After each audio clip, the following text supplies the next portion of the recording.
আসসালামু আলাইকুম, সবাইকে স্বাগত জানাচ্ছি মেডিকেল কলেজ ভর্তি পরীক্ষা 2024-25 শিক্ষাবর্ষে স্বপ্নজয়ী মেধাবী মুখদের তাদের রেজাল্ট পরবর্তী অনুভূতি প্রকাশের লাইভ প্রোগ্রামে মেডিকেল ফেসবুক পেজ থেকে সঞ্চালনায় আছি। আমি doctor Najmus Shakib Sawan, Shaheed Suhrawardy medical college senior শিক্ষক, ফিজিক্স ডিপার্টমেন্ট মেডিকো। এবং আমার সাথে এই মুহূর্তে লাইভে আছে জাতীয় মেধায় 74তম 74 ঢাকা মেডিকেল কলেজের গর্বিত সেই সাদা এপ্রনধারী প্রাক্তন নটরডেম কলেজের কৃতি ছাত্র, যার মেডিকেল রোল ছিল 24026617, হাসান আব্দুল্লাহ সাইফ।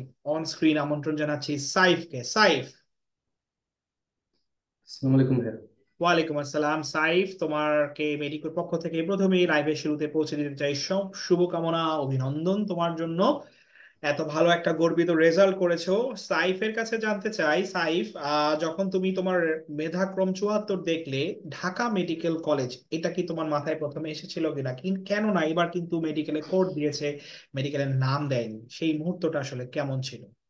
আসলে ভাই প্রথম তো রেজাল্টটা দেখলাম, দেখার পরে দেখলাম নাম্বার ছিল আমার 86.75।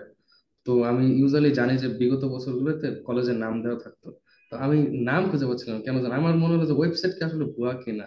তো পরে দেখলাম যে কলেজ কোড দেওয়া 15, পরে মনে পড়লো যে 15 কোড তো ঢাকা মেডিকেল কলেজে ছিল। তখন আর কি মানে একটু আশ্বস্ত হয়েছে যে না, আসলে ঢাকা মেডিকেল কলেজ। আচ্ছা। সাইফ, তুমি যখন এই রেজাল্টটি দেখলে নিশ্চয়ই পরিবারের সবার সাথেই শেয়ার করেছো। তো আমি জানতে চাই একটুখানি যে এই সাফল্যের পেছনে আসলে তোমার পরিবারের অবদান কিরকম ছিল?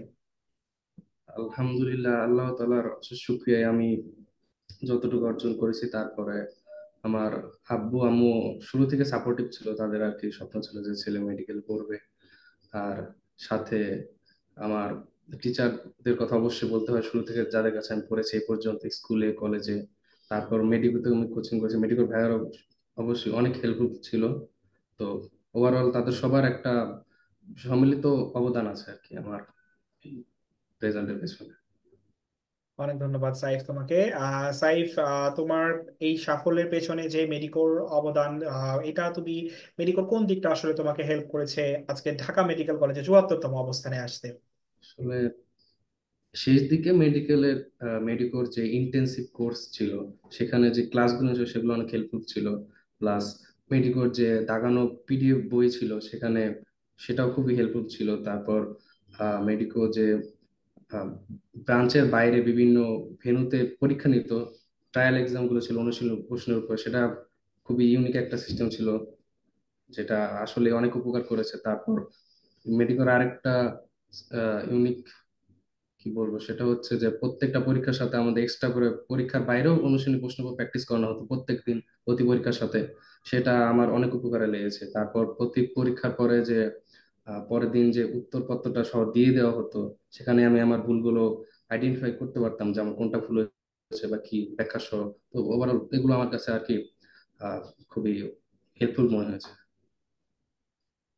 অনেক ধন্যবাদ হাসান আব্দুল্লাহ সাইফ তোমাকে। যারা তোমাকে দেখছে, জুনিয়রদের উদ্দেশ্যে তোমার এই মুহূর্তে কি বলার আছে সাইফ? জুনিয়র উদ্দেশ্যে বলবো, যদি কেউ ডেডিকেটেড থাকে যে আমি মেডিকেল পড়বো, মেডিকেল অ্যাসিস্ট্যান্ট যারা আছে তাদেরকে বলবো যে মেডিকেল ভর্তি পরীক্ষার জন্য রেজাল্ট পরে খুব কম সময় পাওয়া যায়। আর এবার যেহেতু আমাদের ইমিডিয়েট যে জুনিয়র ব্যাচ, ওদের 25 ব্যাচ, ওদের শর্ট সিলেবাস, ওদেরকে বলবো যে লং সিলেবাসে কিছু পড়া পড়ে রাখার জন্য।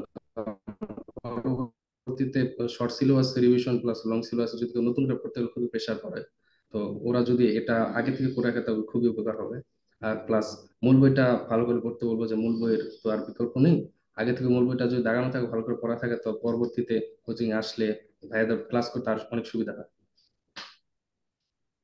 অনেক ধন্যবাদ। কথা বলছিলাম আমাদের কৃতি ছাত্র, নটরডেম কলেজের কৃতি ছাত্র, ঢাকা মেডিকেল কলেজের বর্তমান ছাত্র, জাতীয় মেধায় যার অবস্থান 74তম, হাসান আব্দুল্লাহ সাইফের সাথে। সাইফের জন্য মেডিকেল পক্ষ থেকে রাখছি অনেক শুভকামনা, এবং এই শুভকামনা জানিয়ে সাইফের সাথে লাইভটা এখানেই শেষ করছি। অনেক ধন্যবাদ আবারও সবাইকে। আল্লাহ হাফেজ, আসসালামু আলাইকুম।